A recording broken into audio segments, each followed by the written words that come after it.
Today's video is going to be a little bit different, as I just wanted to react to Labour winning the general election, which is obviously good news, but I think there are still a lot of unanswered questions about what Labour may do with HS2.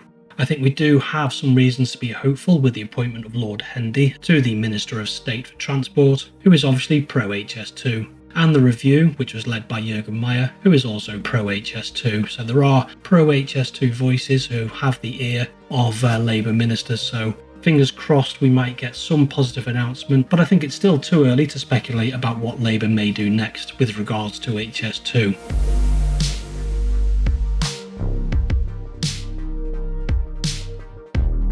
But I thought it's important that we talk about Handsacre again, this little known place which is next to Armitage, which is more famous for bathroom fixtures, but is also, as it turns out, a key part of the HS2 puzzle. Now, rail ministers or transport ministers working for Labour have some big decisions to make, and they need to make them very quickly, as the work at Handsacre has been stood down, and as far as I know, nobody at the FT, which obviously is a new team now, or HS2 Limited, know what is going to happen at Handsacre. Now, the existing plan, as far as I know, is for a grade separated junction to be constructed from the main core HS2 line, with a short spur taking trains over to the West Coast Main Line, where there'd be another grade separated junction. So Handsacre is technically two grade separated junctions which would join HS2 to the West Coast Main Line and allow those trains to travel north to places like Manchester, Liverpool and Scotland. But there are, as far as I can see, there are three options for Handsacre, and the decisions for one of those three options needs to be made very quickly. Probably the best option would be to keep it as is, with the two grade separated junctions, the one from HS2 and the one onto the West Coast Main Line, which would obviously allow for HS2 to be extended to Crewe and maybe even Manchester in the future. The other option, which is probably the worst of all the options, is to remove the grade separation at the HS2 end and just have the spur going into the West Coast Main Line, and perhaps with the grade separated junction reverted back to the fast lines junction. Now, I'm not going to go into too much detail about the fast line and slow lines junction, but I will leave a link in the description and in a card as well, just to a video where I talk at depth about Handsacre and what the different junction types, and obviously I've got maps as well, which I will flash up now, which will also help hopefully explain what I mean. The third option is to do away with the West Coast Main Line connection, with the West Coast Main Line connection altogether, and just build HS2 at least to Crewe. Now, this probably would upset people from Stafford and Stoke, as it would mean that no trains could serve Stafford or Stoke or Macclesfield. There was a proposed service that would originate at Macclesfield, call at Stoke and Stafford, and then join HS2, so that wouldn't be possible. It would also mean a delay to northern services, so no trains would be able to head north on the West Coast Main Line from HS2 to Liverpool, Manchester until HS2 is completed to Crewe, so it would mean a little bit of a delay, probably quite a few years of delay, especially with the decision about Handsacre not even made yet.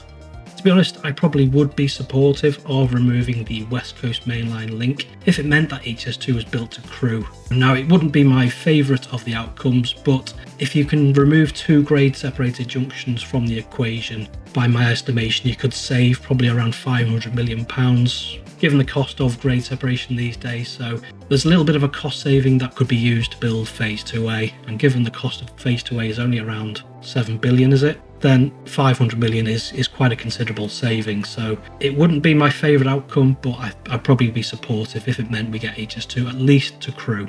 And like I said at the start, I don't think we can speculate about what Labour will do next. There are reasons to be hopeful, but I think, my personal opinion is it's going to be at least until the end of the year, maybe next year, before we find out what Labour are going to do, because like I said, nobody knows what is going to happen at Handsacre. The only option which has royal assent currently is the existing layout, which would be the two grade separated junctions, a spur to the West Coast Main Line and a stub which would have gone to Phase 2A. So that has royal assent, that can be built now as far as I know. The only thing is the sites have been mothballed, so we're looking at a 2-year delay to Handsacre no matter what happens, I think. So yeah, it's just too early to speculate, but there may be reasons to be hopeful.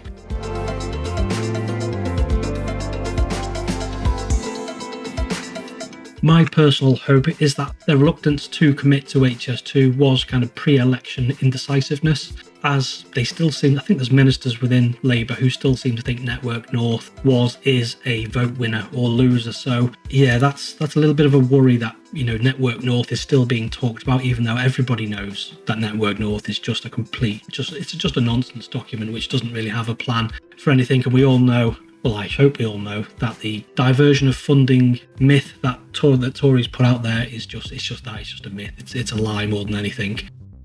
So hopefully they might get their act together and start to think about HS2 going to at least Crewe. I know many people would like it to go to Manchester. I definitely would like it to go to Manchester. But I think everybody you'll speak to who is kind of a rail expert or a rail commentator seems to say that HS2 must go to Crewe. I think even Christian Woolmore, I'm right in saying, has said, you know, HS2 must go to Crewe for HS2 to make any sense at all. Now, I know people who oppose HS2 watch my videos sometimes and often comment, but I think most people can agree and think it's sensible that if we're going to build a new line, then we should get the maximum benefits out of it. And the maximum benefit, or at least partial benefit, you're going to get about 70% of the benefits if we build it to Crewe.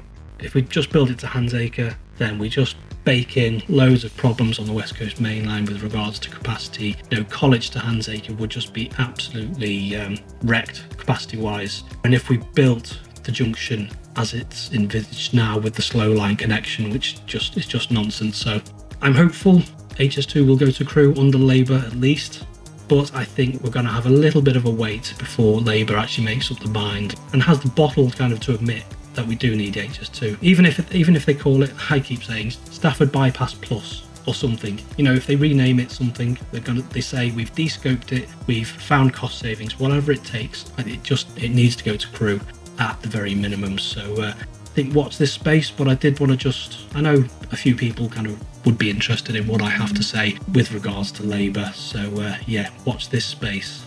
If you found my just about comprehensible ramblings interesting and you'd like to hear more videos like this, then let me know in the comments, because I would like to do more reactionary stuff like this off script, but hopefully it made some sense. And if it did, and if you want to hear/see more of the same, then let me know in the comments. The next video will be a return to some semblance of normality with a rather interesting HS2 video coming up, so make sure you stick around, make sure you subscribe so you don't miss that video. But yeah, the next video I am quite excited about, because it really was a fascinating site visit that I attended.